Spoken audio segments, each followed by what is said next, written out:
Gracias, llegó Paola.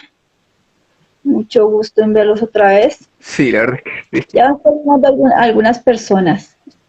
Bueno, si quieres comenzamos. A mí me gustaría, pues, le decimos a la audiencia que no nos conocemos y son procesos lindos cuando uno se conecta con personas pues, de otras nacionalidades, de otros grupos, porque pues puede aprender nuevas cosas, puede compartir experiencias, entonces es muy enriquecedor el poder conectarse con personas como ustedes de Chile y esta es la idea de estas reuniones. Vamos a tomarnos un té, tomémonos un té, entonces la idea es tomarlo. Aquí lo tengo porque me da mucha sed al hablar. Bien, Claudio, tú eres Somos dos. miembro de Juventud. ¿Somos dos? Ahí tienes tu té. Ok. Entonces Sí, aquí cuéntame tengo. sobre tu historia en cuanto a epilepsia.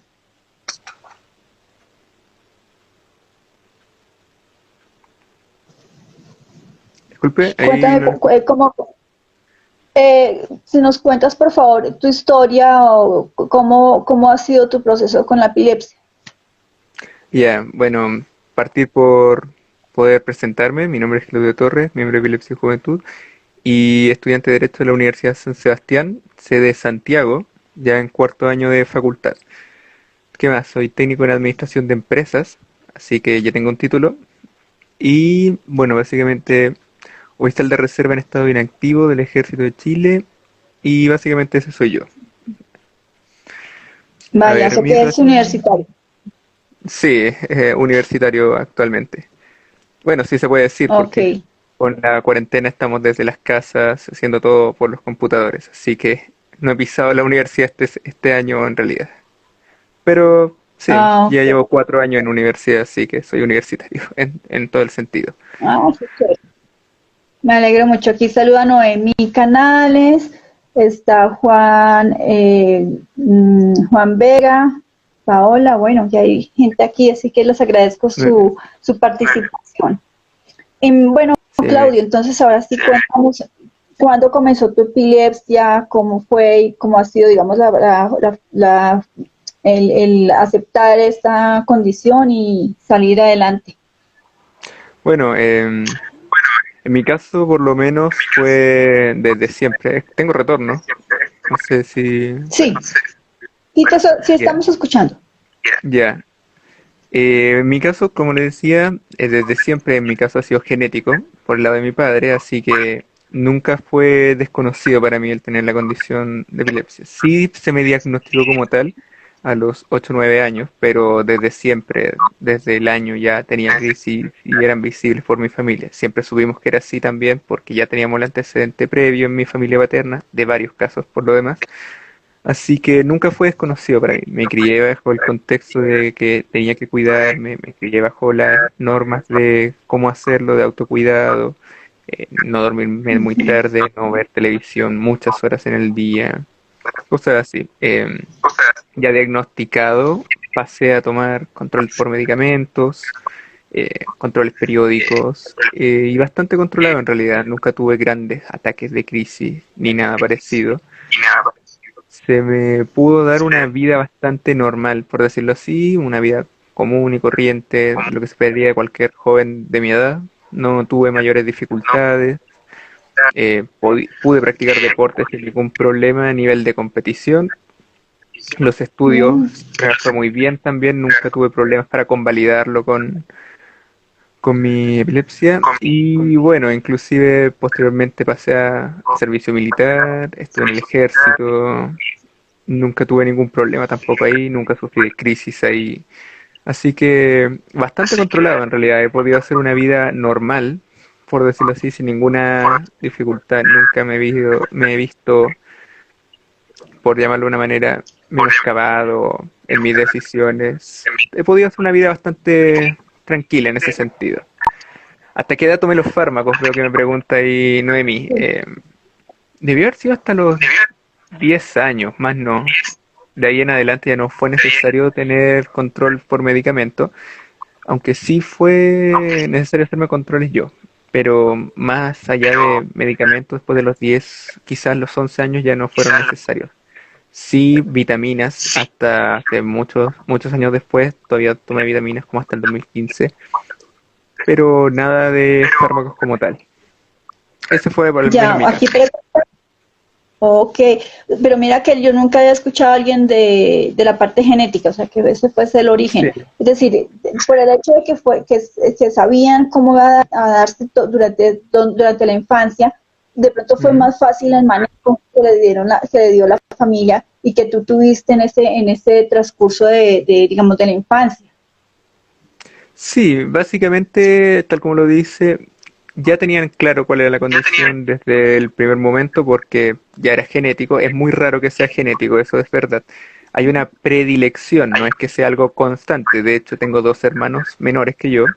Ninguno de los dos tiene epilepsia, siendo que somos del mismo papá. Así que yo heredé por genética esa característica. Un primo por el lado paterno también tiene esa característica y el resto de mis primos no la tiene. O sea, no es algo que se dé constante. Es muy extraño, pero puede pasar. Y bueno, en mi caso es así. Y por lo mismo ya sabíamos cómo controlarlo, por la experiencia de mi propio padre. Nunca tuvimos mayores dificultades. Sabíamos que eran, en mi caso, crisis solamente nocturnas. En mi caso, que se llama epilepsia rolándica, las crisis son durante el sueño, o sea, tengo que estar ya dormido para tener una crisis, y tampoco me afecta negativamente en el día, o no es que despierte cansado ni adolorido, no, nada por el estilo. Así que no me afecta granmente en ese sentido. Las normas de autocuidado ya las sabía mi familia desde mucho antes, así que me crié bajo esos contextos, nunca tuve problemas para asimilarlos. Nunca bebí, nunca fumé hasta el día de hoy.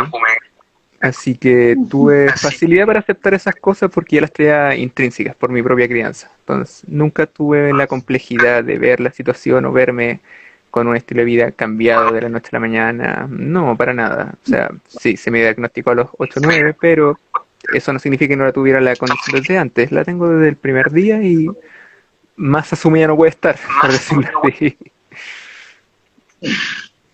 Pero muy interesante, es decir, que la familia ya lo sabía y supieron muy fácil, o sea, de alguna manera fácil llevarlo todo y después cuando estabas más grande, pues contarte y explicarte todo. Entonces fue eh, realmente más sencillo llevarla y como la has tomado, digamos, asumido, ha sido diferente con muchas pacientes que como tú dices, le da un momento a otro y el choque es fuerte y tratar de Mm. entenderla, tratar de manejarla es complejo, entonces, digamos, de alguna manera has corrido con suerte pues, de darte de esa manera. Y si son nocturnas, pues con mayor razón porque estás bien todo el día.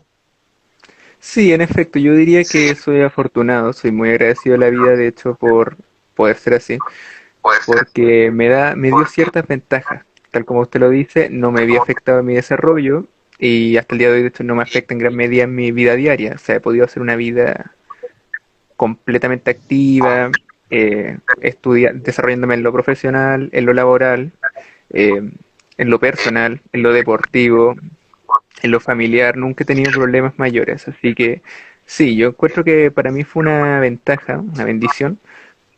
Y eso sí, no significa el hecho de aceptar la situación o de tener con claridad cómo actuar ya desde siempre, desde antes de mi nacimiento inclusive. Aún así he tenido situaciones con la familia principalmente que a lo personal las encuentro bastante complejas. Por ejemplo, el tema, si bien es cierto, nunca fue tabú en mi casa ni nada por el estilo, sí había una instrucción tácita de no comentarlo a las demás personas, porque generalmente la gente por desconocimiento o por ignorancia no sabe cómo actuar, no sabe cómo responder, se imagina muchas cosas que no son acordes a la realidad.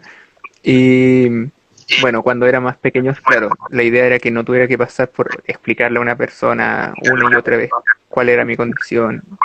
Pero cerca de mi grupo cercano, mis amigos directos, con las personas que podía tratar todos los días, mis profesores, sí estaban al tanto de mi condición en caso de cualquier situación de emergencia. Nunca pasó, gracias a Dios.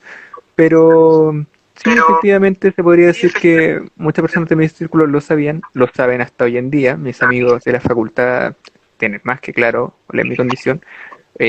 Por eso no se sorprenden cuando, no sé, estamos de repente en un restaurante comiendo algo después de clase o entre clase a veces y yo no bebo, mientras ellos pueden beber, yo no voy a beber, pero lo tienen claro, que es por razones, ni siquiera es de salud, sí, es de salud porque sería afectarme a mí mismo, pero ya lo tengo tan inculcado en mí que no lo hago por voluntad y tampoco es que me insistan ni nada por el estilo, ya que saben cuál es la condición.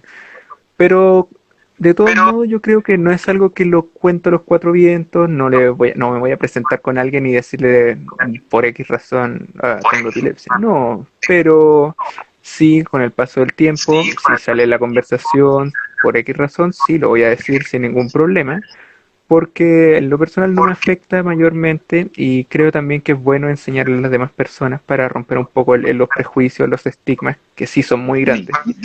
Me he topado con prejuicios de gente que pasa a intentar discriminarme o me discrimina directamente y bueno, siendo que no tienen ninguna razón de ser. Casos muy ilógicos por lo demás.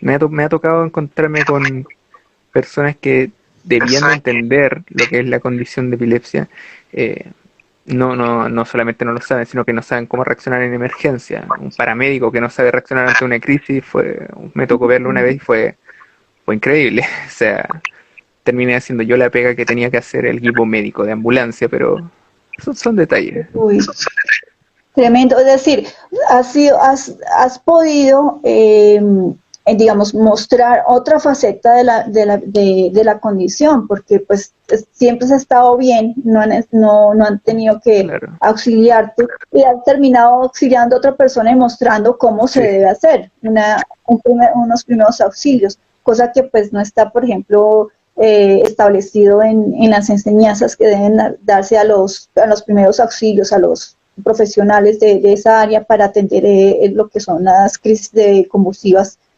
tónico-clónicas, ¿no? Las que son más fuertes. claro. Y es algo que el sistema falla.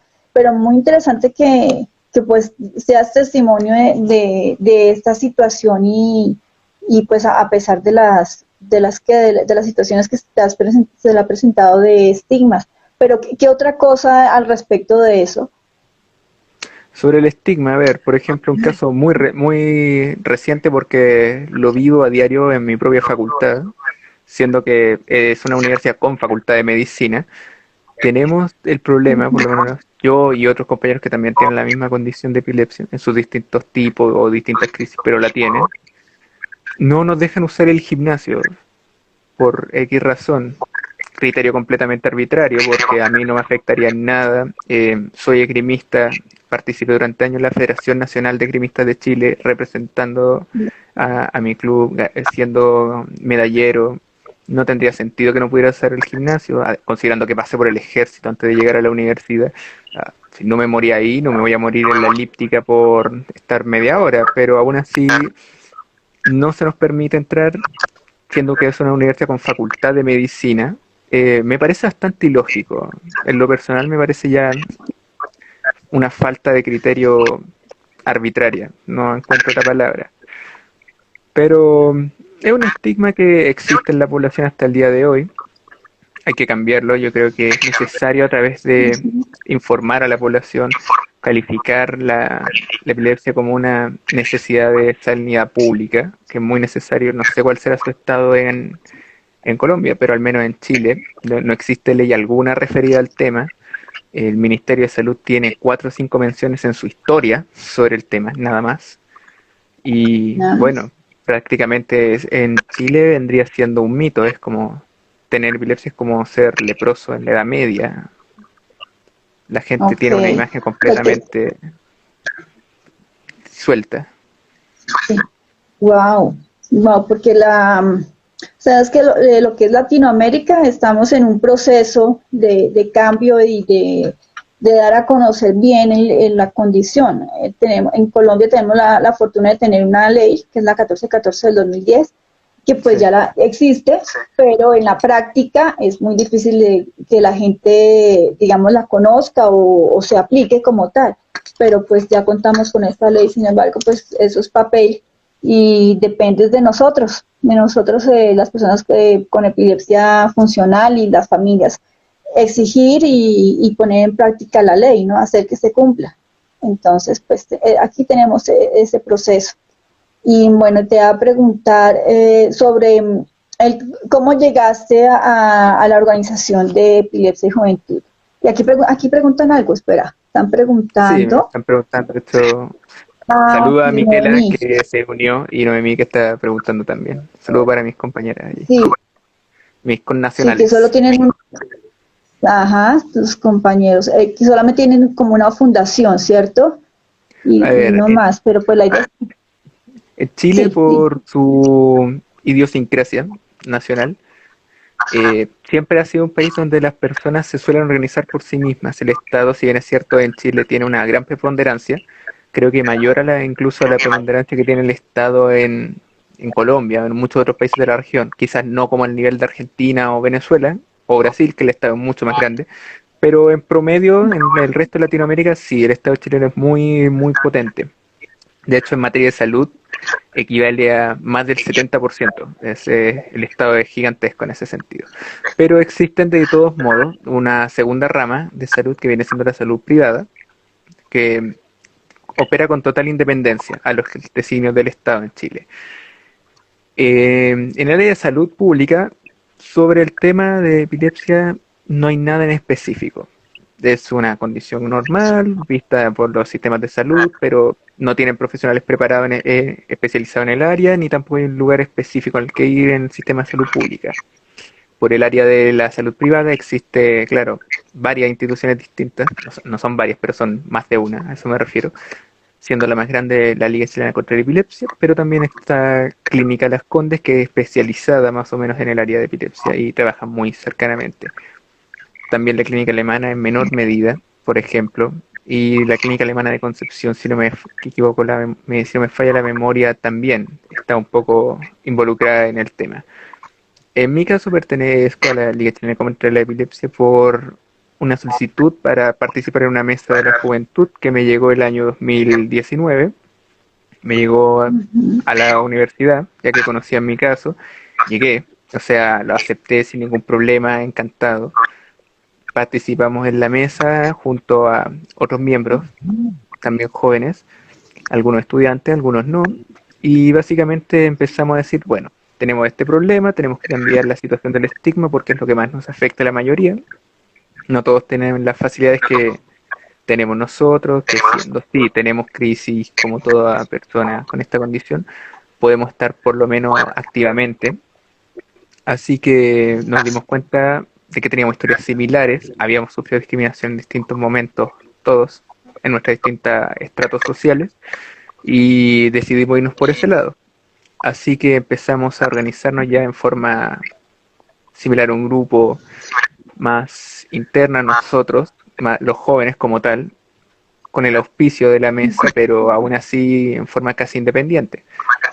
Y claro, empezamos a organizarnos cada vez mejor, planeamos un proyecto, lo presentamos ante la liga como tal, eh, y de ahí en adelante ya empezamos a desarrollarnos muy rápido por necesidad. En Chile hubo un estallido social que, bueno, no es secreto para nadie, se supo mucho en el Ujú. extranjero, que durante el mes de octubre del año pasado a América Latina ardió en pequeños estallidos.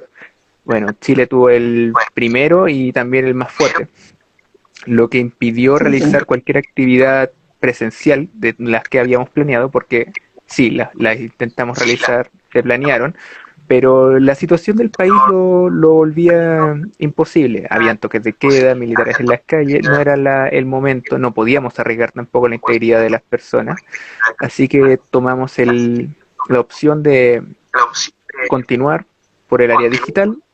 Yo creo que fue una buena idea considerando la situación. Y bueno, llegando marzo intentamos ya volver a realizar todas las actividades nuevamente que teníamos planificado hacer ya para final de año 2019, pero Chile entró en cuarentena junto con el resto de América Latina. Chile puede ser el país con mayor índice de casos per cápita, por la poca población que tenemos, el porcentaje de personas es muy alto. Y Santiago entró en cuarentena, nuestra capital, el día 6 de marzo. Yo estoy encerrado en la casa desde esa época. Ya pasamos de mucho los 100 días, así que realmente no nos quedó más opción que tomar el área digital y consolidarnos ahí, de momento. Hasta el día de hoy el proyecto es activo, muy grande, creció mucho, no teníamos la sensación de que iba a ser tan efectivo. Sabíamos que al no poder hacer actividades presenciales y al no poder desarrollarnos como teníamos planeado originalmente, no iba a ser tan rápida nuestra llegada a las personas que intentamos llegar, que son principalmente jóvenes y personas en general que están conviviendo con esta condición o que conocen a alguien que tenga esta condición. Sin embargo, fue bastante rápida nuestro crecimiento a través de redes sociales, internet y plataformas en línea. Y nos dimos cuenta también de la tremenda soledad que viven las personas en Chile, en el sentido de que no reciben apoyo de nadie, están completamente desamparados. Lo cierto, se nos da el parte médico, se nos dice qué es lo que tenemos y cómo tratarlo, qué medicamentos tomar, pero no hay un apoyo psicológico detrás, por decirlo así, no hay un apoyo social detrás, no hay una contención, y básicamente empezamos a tomar esa bandera en un momento determinado por necesidad. O sea, tampoco es que lo tuviéramos planeado originalmente, sino que nuestra intención original era educar. eh, Nos vimos en la necesidad de poder contener a las personas, de escuchar a las personas, y lo fuimos haciendo, nos fuimos adaptando acorde a la situación hasta el día de hoy. Hemos seguido adelante con muy buenos resultados, en un crecimiento muy explosivo, abarcando a las demás regiones del país, que tampoco las teníamos presupuestado en el proyecto original. Pensamos consolidarnos y después recién empezar a expandirnos con el paso del tiempo. No fue así, crecimos de inmediato. Así que nos hemos tenido que replantear muchas veces las líneas que debemos recurrir. Y lo hicimos bastante bien, pudimos tomar las decisiones correctas hasta el momento y nos hemos consolidado ya de una muy buena manera, con muy buena recepción de la gente y haciendo lo que nos gusta hacer, que es ayudar a otros. Sí, no, y yo lo felicito porque ustedes publican cosas muy interesantes, están investigando y por eso yo creo que han tenido esta acogida en las redes y por eso mismo los quería contactar y es por esa misma razón, porque uno se da cuenta el trabajo que realizan y cómo están impactando a la gente. Yo tengo una concepción de Chile muy diferente porque en Chile lo que es la Liga contra la Epilepsia ha sacado unos documentos muy interesantes y de investigación y tengo una de esas cartillas y es muy completa. Y pues sé que, o sea, partiendo de eso, uno se da cuenta que, o piensa que está siendo bien manejado el tema allá, por ese mismo tipo de investigaciones y por los profesionales que uno escucha que están haciendo su labor. Sin embargo, pues lo que tú dices, ¿no? La realidad es otra. Y tengo conocimiento de algunas mamás que hace poco le diagnosticaron a su bebé y no sabe qué hacer, es decir, qué medicamentos, el doctor, lo que le pasa al niño en las crisis, no tienen ni idea, entonces andan pues obviamente descontroladas, angustiadas y necesitan ese apoyo, necesitan esa orientación en Chile y pues en este momento es muy difícil ir a un sitio y pedir una orientación, entonces las redes han sido, digamos, la ayuda en el caso que te digo de esta mamá y de mucha gente, porque es donde podemos hablar y dar la información y yo creo que de estos grupos que manejamos una información más concreta y más dada hacia la realidad, o sea, de lo que vivimos, porque otra cosa es lo que está escrito, que dicen epilepsia esta cosa, pero la gente no sabe realmente lo que se vive, lo que se siente y cómo es una crisis. Entonces esa es la ventaja que tenemos en este momento. Y te voy a hacer una pregunta, pues devolviéndonos un poquito al comienzo, porque alguien pregunta acá, que acá llegó tarde, entonces si contabas a qué edad te comenzó y el diagnóstico. Básicamente, alguien volvió aquí a preguntar. Sí, ningún problema. Mi diagnóstico es epilepsia rolándica.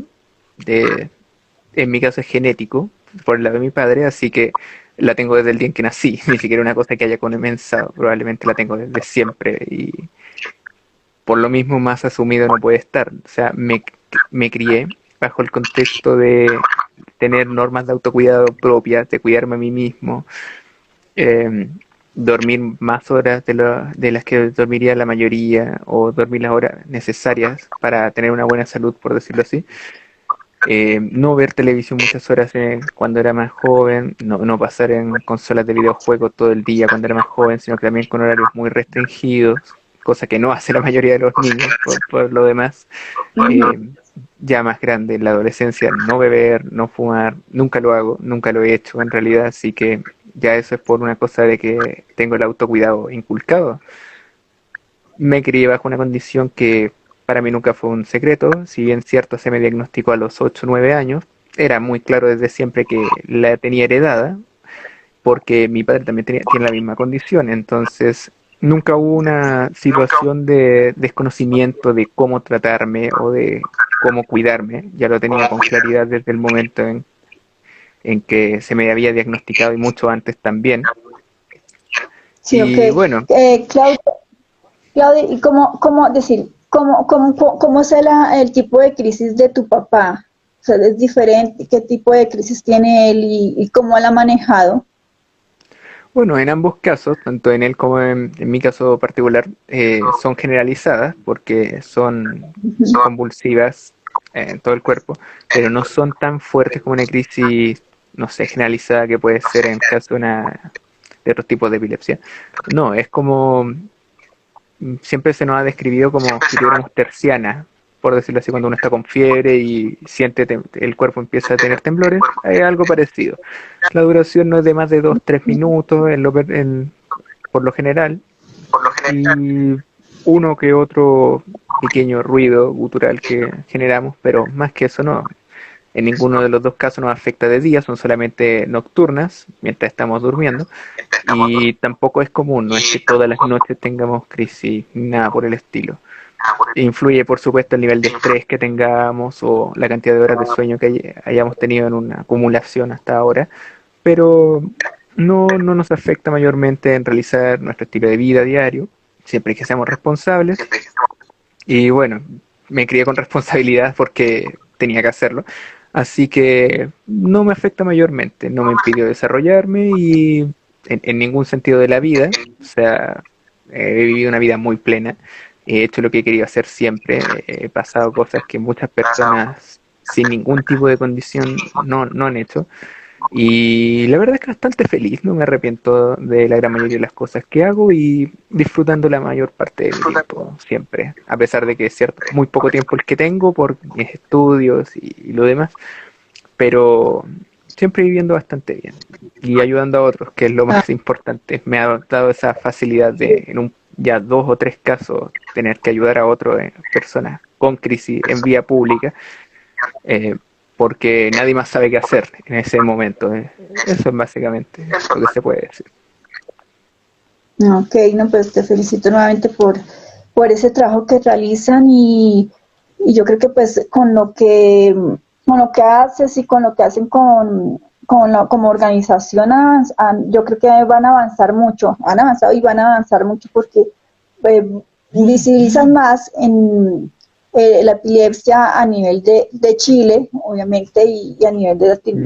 de Latinoamérica. Entonces le estamos apostando, ustedes le están apostando a ir en grande, hacia las otras personas, hacia la educación de personas, bueno, de las personas que, digamos, del En común general, y, abogamos a la en general, educación total. y las personas que tienen epilepsia pues tengan ese conocimiento y sepan manejarlo y sepan que cuentan con ayuda, cuentan con organizaciones como la suya para buscar apoyo y saber que pues no están solos. Y eso es muy, muy importante porque aquí en Colombia mucho tiempo, yo por lo menos no conocía organizaciones que ayudaran a las personas y pues existían, es decir, había una liga, una fundación, pero no sabe o no busca y es cuestión de la persona, es iniciativa de buscar apoyos, de buscar instituciones y si las hay, pues muy bueno, pero si no, entonces toca es crearlas, ¿no?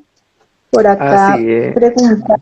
voy a responder esa pregunta si me lo permite. Que me estaban preguntando Karen Mirasol, un saludo. ¿Cómo entraste a la universidad? Contaste que tenías epilepsia. Cuando entré, la verdad es que no, en Chile no nos preguntan en un parte médico cuando uno postula en las universidades si es que tiene o no alguna condición. Creo que deberían, porque muchas personas pueden tener cualquier tipo de condición crónica o no, y deberían tener cierto conocimiento de los estudiantes para saber qué hacer en caso de una emergencia. O sea, en mi universidad, por lo menos en mi sede, hay más de 8.000 alumnos y más de una vez en estos 4 años hemos sabido de gente que sufre un ataque que no tiene nada que ver con epilepsia, sufre un ataque por X razón o se desmayan o cosas así. Deberían tener conocimiento de la condición de salud de los alumnos. Eh, a mi grupo cercano sí se lo conté. Por supuesto, mis compañeros cercanos lo saben. Por X razón siempre va a salir el tema de qué es lo que ha hecho uno, qué tiene uno en algún momento en estos 4 años. Y claro, se los cuento abiertamente a ellos sin ninguna dificultad. Y también como no es que presente síntomas o que sea visible mi condición de epilepsia, no, las demás probablemente no lo saben. Uno que otro lo sabrá porque se va pasando de boca en boca, pero más que eso no.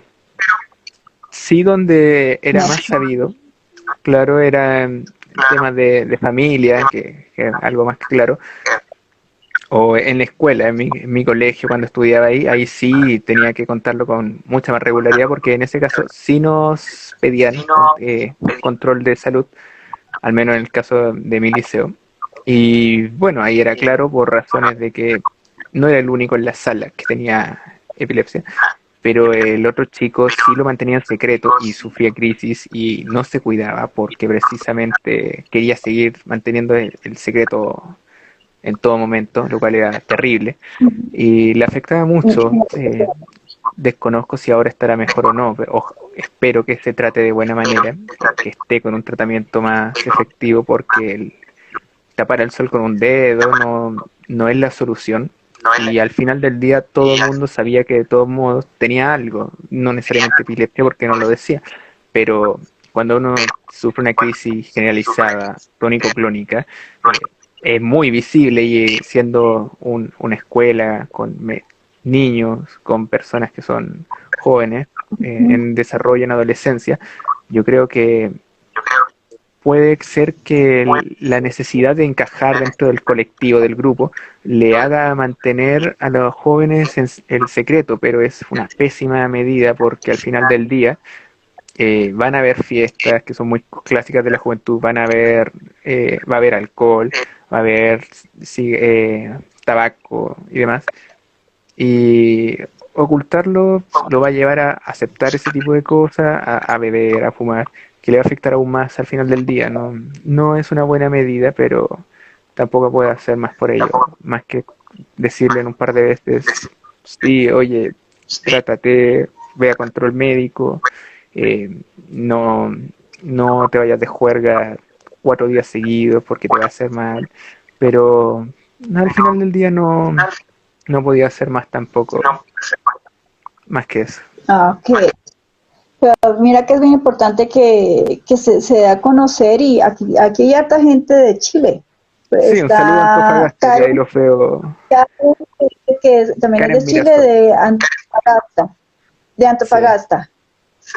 Y bueno, yo creo que hemos hablado muy chévere, esta información que nos das es muy interesante porque lo que te decía, este tipo de epilepsia yo no la conocía realmente, no había sí, conocido un caso, entonces sí, me es alegro muy poco conocerlo y común. saber bien.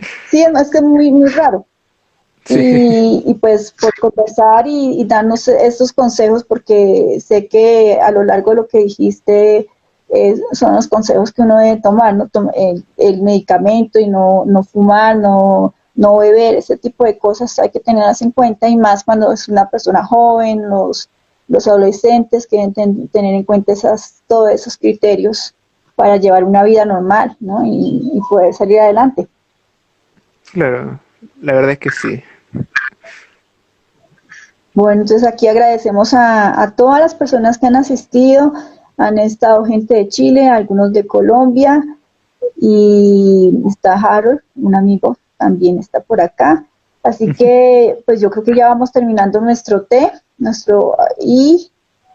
y aquí dicen, Dami dice, te felicito por la, espera que se me fue, por la madurez en que te Por la has madurez que has desenvolvido con la situación. de la situación, cómo manejas la situación. Y aquí habla una mamá, mira, hola, Dami dice, soy madre de un niño que era sano hasta que lo diagnosticaron. ¿Qué me aconsejas porque soy sobreprotectora?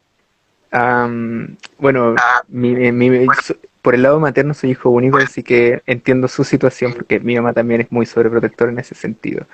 Em, Sin importar cuál sea la edad, uno puede ser muy pequeño, pero tiene que saber las cosas que son perjudiciales para la salud. Por experiencia personal, la prohibición no va a funcionar, sobre todo porque cuando vaya creciendo la etapa ya de adolescencia, va a empezar una etapa propia de rebeldía muy, muy normal en los jóvenes. Y la prohibición no va a ser una muy buena idea. Sí lo va a hacer el educarlo, sin importar la edad que tenga, de acuerdo a la edad, por supuesto.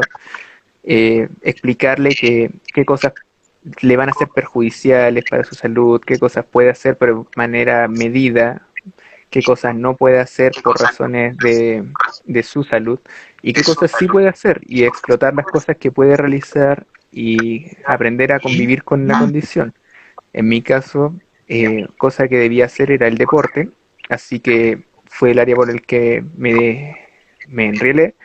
Fui scout desde muy pequeño, practico taekwondo desde que tengo memoria, pasé a practicar esgrima ya cuando estaba en mi adolescencia y básicamente ahí gastaba mi energía, lo que era muy positivo porque sumado a las horas de sueño necesarias, a una dieta buena, control constante y por supuesto a no beber y no fumar, me permitían tener una vida prácticamente sin crisis por periodos de años, lo cual era bastante positivo y hasta el día de hoy es así, pero para llegar a ese nivel de entender qué es lo que puedo o no puedo hacer, es necesario conocer muy bien cuál es la condición que tiene uno mismo.